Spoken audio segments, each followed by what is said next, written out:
Je dois penser quoi de ce classico? Bonjour à tous, j'espère que vous allez bien. Bienvenue dans cette nouvelle vidéo. Et nouvelle vidéo débrief du match entre le FC Barcelone et le Real, enfin Real Barcelone. Classico importantissime pour les deux équipes parce que en gagnant, le Barça pouvait être à revenir, pouvait prendre la tête du championnat. Pouvait clairement prendre la tête du championnat, chose qui n'est pas arrivée malheureusement. C'est dur à dire, mais c'est comme ça. Et en tant que entre guillemets fan du FC Barcelone, moi ça me déçoit. Mais là, je vais quand même féliciter le Real Madrid. Je vais noter les joueurs du Real et du FC Barcelone. Mais croyez-moi, va y avoir des choses à dire. Et je vais commencer cette vidéo en mettant les choses au clair sur les fanboys de Lamine Yamal, sur les fanboys de l'équipe nationale espagnole et de Lamine Yamal. Je vous le dis d'office,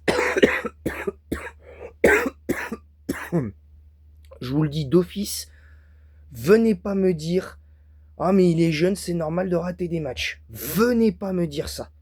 Pour ça, je suis pas ouvert au débat. Je ne suis pas sur certains trucs au sujet de Lamine Yamal, je suis désolé, je ne suis pas ouvert au débat. Je vous le dis, je ne suis pas ouvert au débat et j'assume. Et je vais vous expliquer pourquoi je ne suis pas ouvert au débat pratiquement sur Lamine Yamal. Parce qu'aujourd'hui, Lamine Yamal, je regrette, je maintiens ce que je dis et je l'assume. Je l'ai dit dans mon live sur le ballon d'or, pour réagir plus en détail sur le classement du ballon d'or 2025. Vous, vous vouliez donner le ballon d'or à ce type? Vous voulez donner le ballon d'or à un gamin de 18 ans qui fait un match minable face au PSG et un match digne d'un joueur de district au... contre le Real? Son pire match avec le FC Barcelone? Non, on marche sur la tête. On marche sur la tête. Et puis quand j'entends les gens dire oui, Lamine Yamal, il a plus de références que Dembélé en équipe nationale, mais je crois que vous n'avez pas compris ce que c'est que le concept de référence en équipe nationale. C'est quand on parle de référence, c'est en équipe nationale, c'est pas des matchs références en termes de but ou en termes de passe D. C'est les titres. C'est les titres. Et Dembélé, il est champion du monde. Que vous le vouliez ou non, Dembélé, il est champion du monde. Parce qu'il me semble que Dembélé était de ceux qui étaient présents en 2018. Donc venez pas me dire le contraire. S'il vous plaît, venez pas me dire le contraire. Parce que sérieusement, je vous croirais pas. Je vous croirais pas. Je vous le dis comme ça. Vous êtes pas honnête. Je vous le dis honnêtement, vous êtes pas honnête. Si vous dites ça, c'est que vous êtes pas honnête. Et tout ce qui sort autour de Lamine Yamal, c'est sorti bizarre. Le fait, bon, après qu'il soit avec euh, avec certaines personnes, bon, il fait une fête d'anniversaire. Bon, en soi, j'ai appris à comprendre que c'était normal pour lui. Même si pour moi, je maintiens ce que je dis, ça fait absolument pas sérieux de faire une fête d'anniversaire la veille d'un entraînement ou la veille d'un match. Pour moi, c'est la même chose. Parce que moi, je vais vous dire un truc. Si j'avais eu ma chance pour être footballeur professionnel, j'aurais trouvé un moyen avec le club pour leur dire est-ce que je peux faire ma fête d'anniversaire la veille de l'entraînement et la veille de l'entraînement je risque de veiller tard, je vais beaucoup manger, je vais beaucoup pas forcément boire de l'alcool, mais je vais beaucoup boire de choses sucrées, etc., etc. Vous voyez, c'est ça que je veux dire. C'est ça que je veux dire. Maintenant, moi, je suis désolé, mais là, à un moment donné, va falloir se poser des questions, là. Va falloir Va falloir se poser des questions. Je vous le dis. C'est c'est juste du grand n'importe quoi. C'est juste du grand n'importe quoi. Là, on a assisté à une parodie de football avec Lamine Yamal. Et ne croyez pas que ça me fait plaisir de critiquer Lamine Yamal, parce que quand il est bon, faut le dire. Quand il est exceptionnel, faut le dire. Et quand il est fantomatique comme il l'a été hier, pour moi, tranquille. Et je suis désolé, mais là, sur les derniers matchs, il a, je crois, il y a eu un ou deux matchs, il avait mis un but sur penalty, mais bon, faut voir la tronche du match de Lamine Yamal avant ce but-là en championnat. Il y a eu le match face au Paris Saint-Germain où il a été ignoble sur le terrain, à part le dribble qu'il fait au bout d'une minute 15 sur Vitinha et Nuno Mendes. Il fait rien du match au final. Il ne fait rien du match contre Paris. Et là, c'est la même chose. À part sa frappe, à part les 2 frappes dans le match qu'il a eu, il n'a rien fait. Il a perdu trop de ballons. Il a été mauvais. Alors, et les gens qui pourraient être tentés de dire oui, mais Lamine Yamal, il a 18 ans, il faut lui laisser du temps de se remettre de sa blessure. J'en ai rien à cirer. Je vous le dis honnêtement, j'en ai rien à cirer. Pour un joueur comme ça, j'en ai rien à cirer. C'est pas de vous dont j'ai rien à cirer, c'est pas de vous et de votre avis que j'en ai rien à cirer.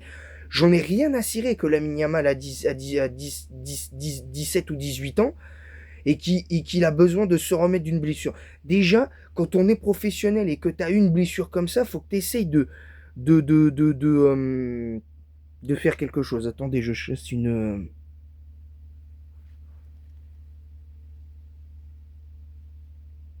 mouche. Ouais, c'est bon. Bref. Donc je disais, moi je suis désolé, mais à un moment donné, Lamine Yamal, va falloir que Lamine Yamal, il se remette en question. Parce que maintenant, Lamine Yamal, depuis plusieurs mois maintenant, depuis le match perdu face au Portugal en Ligue des Nations, en finale de Ligue des Nations, le gars, il pense qu'à faire des stories inutiles et à ne pas assumer en les supprimant. Là, vous allez, en plus, là, vous pouvez pas dire le contraire, les gars. Je vous le dis, vous pouvez pas dire le contraire parce que ça a été vu en Audiovision. L'autre, le mec, il part en bagarre, il part provoquer une bagarre avec des joueurs du Real Madrid. Est-ce que c'est normal qu'il soit frustré de perdre? C'est normal. N'importe quelle personne sur cette planète, homme ou femme, déteste perdre dans une compétition sportive. Personne n'aime perdre. Même moi, j'aime pas ça.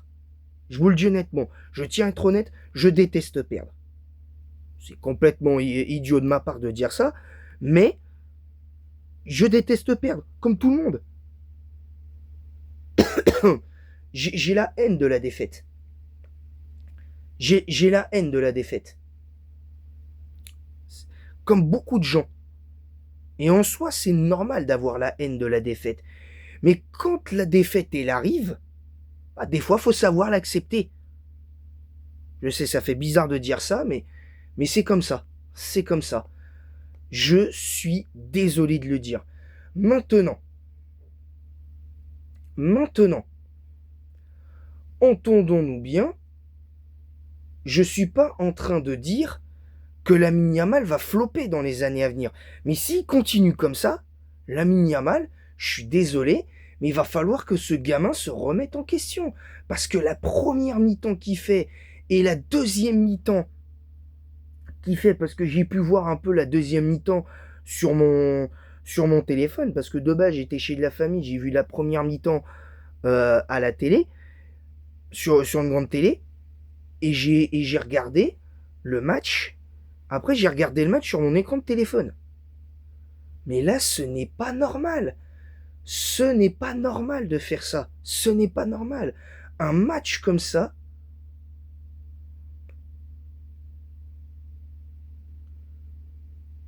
tu dois pas faire un match comme ça. T'as pas le droit. Lamine Yamal, retrouve ton football. Ressaisis-toi. Enfin, je peux pas dire mieux que ce que je dis là.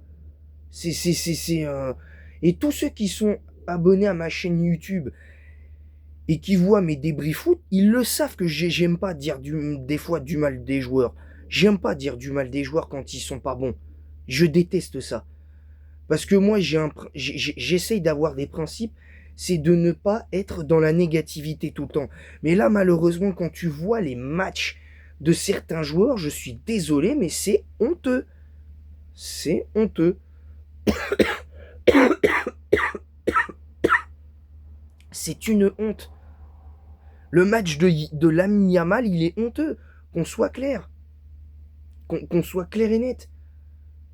Et si ça vous plaît pas, c'est pareil. Parce que j'ai pas pu voir le match de City, j'en ai vu un résumé tout à l'heure au réveil, quand je me suis réveillé. Mais le match de Erling Haaland contre Aston Villa, il est tout aussi honteux.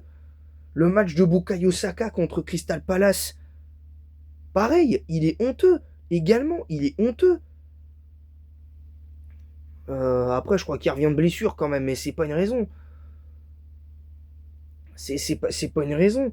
Là, en plus, bon, alors, je tiens quand même paradoxalement à dire que malgré tout ça, malgré le match, excusez-moi du peu, mais malgré le match minable qu'a fait le Barça pendant 100 minutes face au Real Madrid, malgré tout, j'ai trouvé le match agréable. Pourquoi? Parce que le match du Real Madrid a été rendu agréable. Il a été rendu agréable. Le match a été rendu agréable par le Real. Et ça, quoi qu'on en dise, mais vraiment quoi qu'on en dise.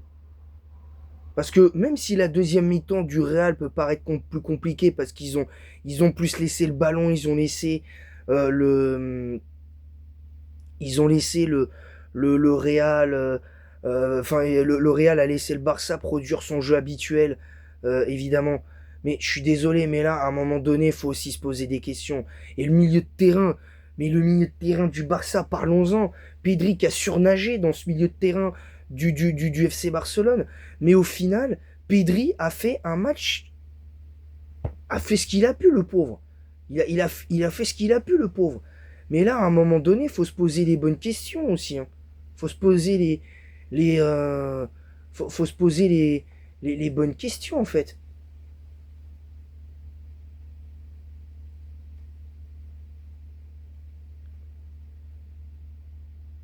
Faut aussi se poser les bonnes questions. C'est un truc de fou. Alors là, je vais essayer de pas trop regarder l'écran pour vous dire le nom des joueurs et les notes. On va commencer par le Barça et croyez-moi, va y avoir des choses à dire. Et on y reviendra à la Yamal en dernier pour le Barça. Pour ce qui est de Szczęsny, pour moi c'est 3 sur 10. Parce que même si sur la frappe d'Mbappé, il a dévié, il doit faire bien mieux que ça. Il doit pas laisser Mbappé armer sa frappe comme ça. Il doit essayer de le forcer à faire un crochet. Pour qu'il, même s'il marque derrière, à la limite, il le force à faire un crochet. Il essaye de perturber son angle de frappe. Pour moi, il a fait un match très mauvais, Szczęsny. À part de temps en temps quelques relances où clairement en deuxième mi-temps ça a été un petit peu mieux pour Szczęsny, mais ça change pas le 3 sur 10. Tout simplement, ça change pas le 3 sur 10. Jules Koundé. Jules Koundé. Autant en équipe de France, ces derniers temps, il me fait plaisir, mais là, avec le FC Barcelone, là, c'est non. Là, tu t'es fait mélanger. Là, Jules Koundé, sur ton côté droit, sur le côté droit du FC Barcelone, en sachant que sur le côté de Koundé et de Lamine Yamal, il y avait Carreras et Vinicius. Il s'est fait mélanger. Il s'est fait mélanger comme une sauce. Il s'est fait mélanger comme une sauce ketchup mayo. il s'est fait laver. Il s'est fait laver, Jules Koundé, sur son... Excusez-moi, j'ai un chat dans la gorge. Koundé s'est fait laver sur ce match. Il a pris la flotte du début à la fin. Koubarsi, d'habitude, j'aime bien ce joueur, mais là, il a été ignoble. Eric Garcia, je l'ai trouvé ignoble aussi. Donc, et Baldé, c'est peut-être le seul en défense qui a fait peut-être le match le plus satisfaisant. Donc, Koundé, 0. Koubarsi, 0. Eric Garcia, 0 sur 10. Ces 3 joueurs-là, 0 sur 10. Baldé, je vais lui mettre 5 sur 10 avec mes encouragements parce que c'est un joueur que j'aime beaucoup, Baldé. C'est un joueur que j'aime beaucoup. Mais là, franchement, je suis désolé, Baldé, là, va falloir aussi quand même un petit peu te réveiller. Tu reviens de blessure. Mais essaye de faire mieux que ça. Pedri, ta première mi-temps était excellente. Même si tu aurais déjà dû prendre un rouge en première mi-temps sur un tirage de maillot de Vinicius, parce que pour moi, le tirage de maillot, ça doit être rouge. Je regrette. Ça doit changer. Cette règle-là sur le carton rouge, sur les barèmes des cartons rouges, pour moi, le tirage de maillot, c'est une faute dangereuse. C'est pas une faute intelligente. Tu dois prendre carton rouge. Pour moi, tu dois prendre carton rouge. Je suis désolé. Il y en a, ils vont dire que c'est sévère. Mais pour moi, c'est le constat que je fais. C'est le constat que je fais. De Jong 0. De Jong 0. Pedri, à cause de son carton rouge et la deuxième mi-temps qu'il fait, pour moi, c'est clairement pas un bon match de Pedri. Même Pedri, il est pas. Autant la première mi-temps, j'aurais pu lui mettre 7 ou 8 sur 10. Là, pour moi, il mérite pas plus que 3 sur 10. Là. Il mérite pas plus que 3 sur 10. Parce que quand tu vois la deuxième mi-temps de Pedri, le tacle qu'il fait, je sais plus si c'est sur Tchouaméni ou Camavinga, mais il doit jamais de la vie, il doit prendre ça. Jamais de la vie, il doit prendre ça. Et quand tu sais que dans les gardiens, Lounine, lui, il a rien à faire là, il a rien à faire dans la bagarre de fin de match. Et clairement, il prend un rouge stupide. Donc ça veut dire que si Courtois se blesse, ils n'ont pas de gardien. Donc ça va être très très difficile pour le Real au prochain match. Je vous le dis, ça va être dur. Ça va être très dur pour le Real. Fermin Lopez, au-delà de son but, je l'ai trouvé fantomatique. Je vais lui mettre 4 sur 10. Match insuffisant. Ferran Torres, pour moi, il n'a pas sa place en tant que titulaire du FC Barcelone. C'est la première fois que je dis ça de Ferran Torres parce que c'est un joueur que j'aime bien. Mais Ferran Torres, il doit mieux proposer au poste de numéro 9, quoi. Il doit mieux proposer. Dans ce 4-3-3 offensif, il doit faire mieux. Et le Barça, pour moi, ne devrait pas jouer avec 4 offensifs. Parce que Fermin Lopez a un jeu offensif.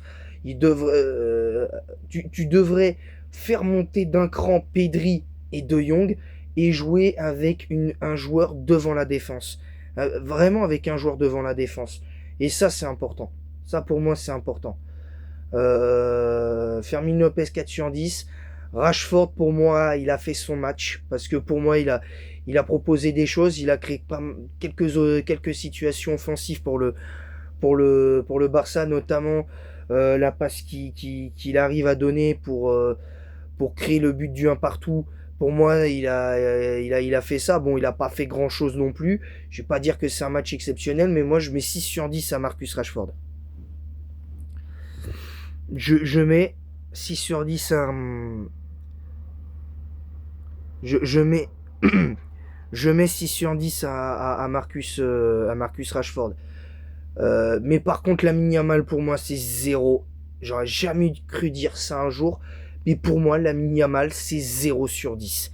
0 sur 10 pour Lamine Yamal. Je suis désolé, ce joueur-là a un tel talent, un tel potentiel. Il gâche ce potentiel en faisant des stories, en faisant du trash talk qui est complètement inutile sur l'équipe madrilène quand il a été aperçu à la Kings League. Alors qu'il y aille, c'est normal. S'il a envie de s'intéresser à une compétition inutile, c'est son droit. Maintenant, je suis désolé, mais là, à un moment donné, il faut se poser les bonnes questions, les gars. Faut se poser les bonnes questions. Lamine Yamal, c'est 0 sur 10. Entre ses stories inutiles, entre ses, du coup, avec ses prises de parole qui servent à rien. Parce que déjà, accuser un club comme le Real de tricherie, même s'il y a des soupçons, je tiens à le dire, même moi j'ai des soupçons sur certaines Ligues des Champions gagnées par le Real Madrid et sur certains titres de champion du Real Madrid qui ont été gagnés grâce notamment à certains matchs et à certains peut-être coups de pouce arbitral où on peut éventuellement le penser, je suis désolé. Le Real, faut arrêter de mettre une étiquette de voleur au Real Madrid. Faut arrêter de faire ça. Tant qu'il n'y a pas eu de preuves concrètes, qu'il n'y a pas d'enquête, ça sert à rien. Je vous le dis honnêtement, ça sert strictement à rien. Maintenant, on va noter les joueurs du Real Madrid. Et à part Arda Güler, qui a été un peu transparent, sincèrement, en vérité, tous les joueurs du Real ont été bons. Tous les joueurs du Real ont été bons. Encore que Arda Güler, la deuxième mi-temps de Arda Güler était correcte. La deuxième mi-temps de Arda Güler. Donc clairement, je vais pas m'en plaindre. Thibaut Courtois, 9 sur 10, clairement. Parce que même s'il a fait pas beaucoup d'arrêts dans ce match-là, notamment en deuxième mi-temps, sur le but du Barça en première mi-temps, il peut réellement pas faire grand-chose.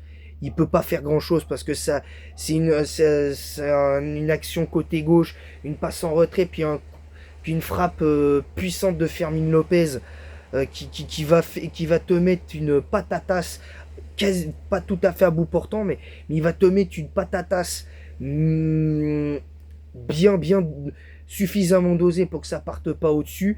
Et en plus, on voit Courtois, il fait le pas de côté qu'il doit pas faire parce que sinon il est dessus. Voilà. Valverde pour moi, c'est comme son numéro sur son maillot, c'est 8 sur 10. J'ai beaucoup aimé le match de Valverde. Bon, il prend un carton jaune un peu stupide et par définition, pour moi, prendre un carton jaune, c'est clairement stupide pour un joueur de foot, clairement. Quelle que soit la manière dont tu le prends. Militao, c'est pareil, il prend un carton jaune un peu stupide, ça gâche pas son match, mais pour moi, c'est 8 sur 10 Militao. Huysen, c'est 7 sur 10. Carreras, pour moi, c'est 9 sur 10. Il a été incroyable, Carreras. Petite découverte quand même pour Carreras, je trouve que c'est intéressant et je découvre Huysen aussi. Je dois avouer parce que les premiers matchs de Huysen avec le Real Madrid, apparemment et Carreras, je crois, c'était pendant la Coupe du Monde des clubs, donc j'ai pas pu vraiment voir les matchs. Donc Carreras et Huysen, petite découverte, c'est assez intéressant. Par contre, je pense qu'il faudrait vraiment acheter un latéral droit de métier pour le Real Madrid parce que Valverde latéral droit, ça va pas fonctionner toute la saison. Ça va pas fonctionner toute la saison. Camavinga, match exceptionnel de Camavinga, 9 sur 10. Tchouaméni, 9 sur 10, même si 2-3 fois je me suis dit, oh attention, faut qu'il fasse attention quand même dans ses tacles parce que quand il met l'intensité dans les tacles, attention, hein, je tiens à le dire.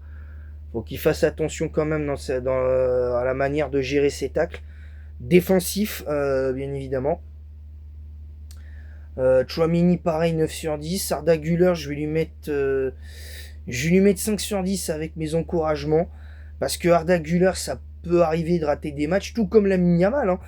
Je suis pas en train de dire que Lamine Yamal, il va continuer sur sa lancée, faire des matchs pourris.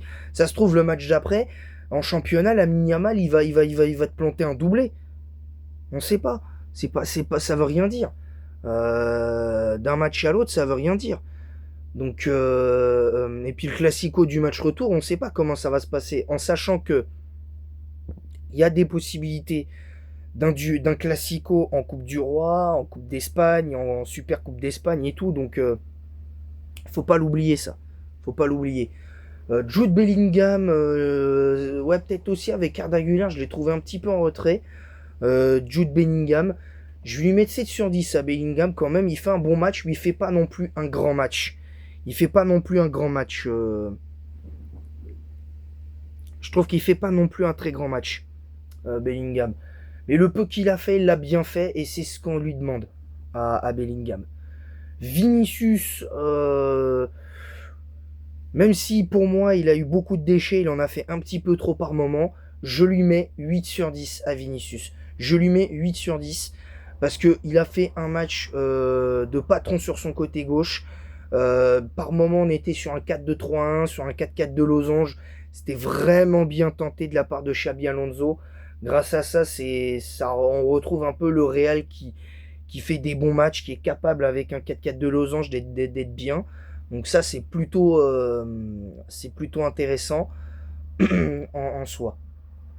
Et Mbappé, qui a obtenu le titre d'homme du match, beaucoup m'ont dit ouais, mais Kamavinga, Tchouaméni, c'est plus eux l'homme du match, c'est plus Thibaut Courtois, et tout ça, c'est pas Mbappé parce qu'il a eu beaucoup de déchets. Oui, il a eu pas mal de déchets sur la deuxième mi-temps, notamment un penalty raté, mais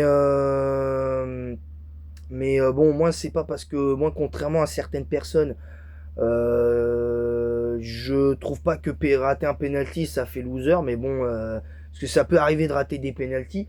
Et puis quand tu sais que, et puis quand tu sais qu'Mbappé sur ses 11 derniers penalties avant celui-là, il en avait marqué 11 sur 11, donc je pense qu'on peut pas lui en vouloir non plus de rater un penalty, un penalty une fois tous les 36 du mois.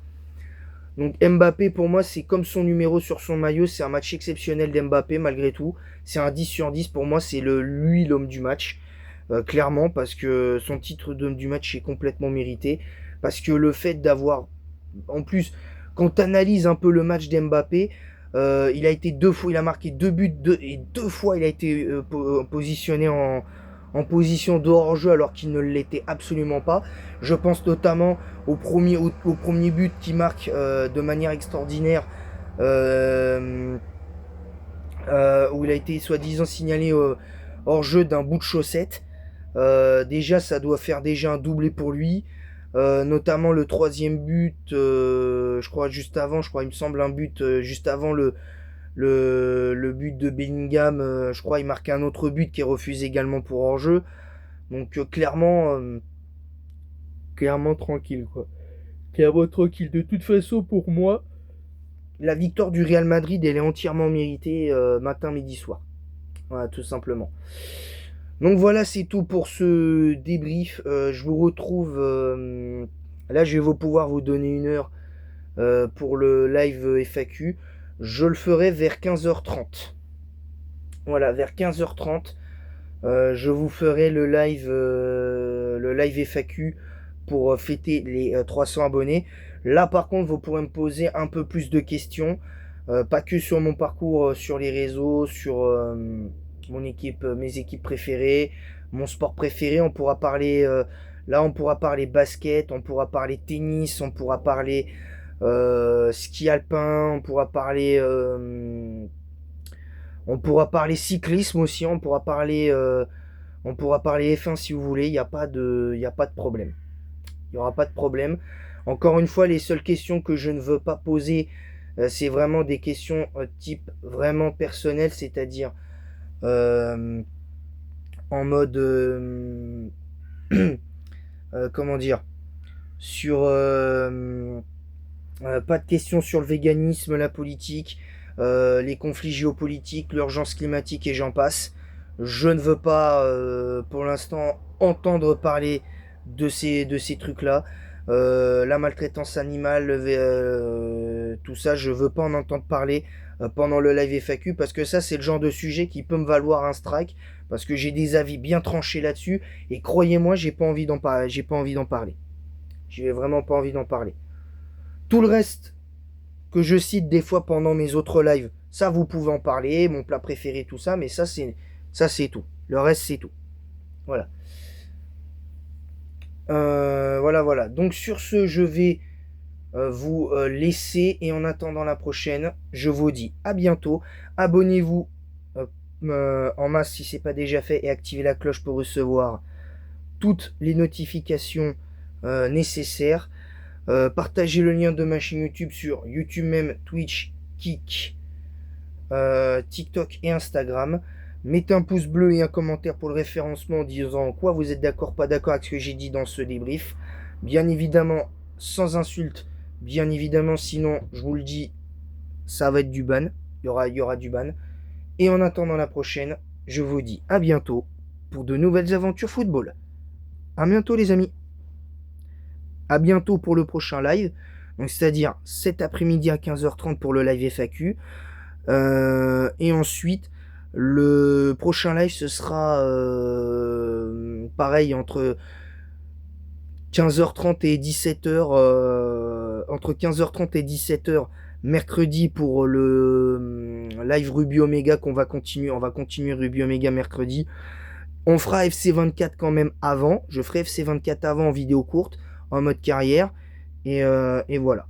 Sur ce, je vous laisse avec aussi vendredi encore, samedi, vendredi, le top 6 des meilleurs Pokémon à voir pour son aventure 6G en vendredi. Il n'y aura que ça.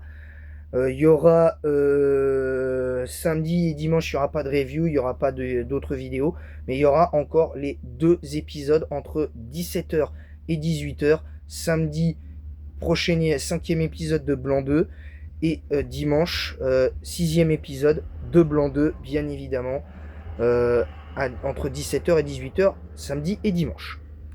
Voilà, sur ce, je vous laisse et en attendant la prochaine, je vous dis à bientôt.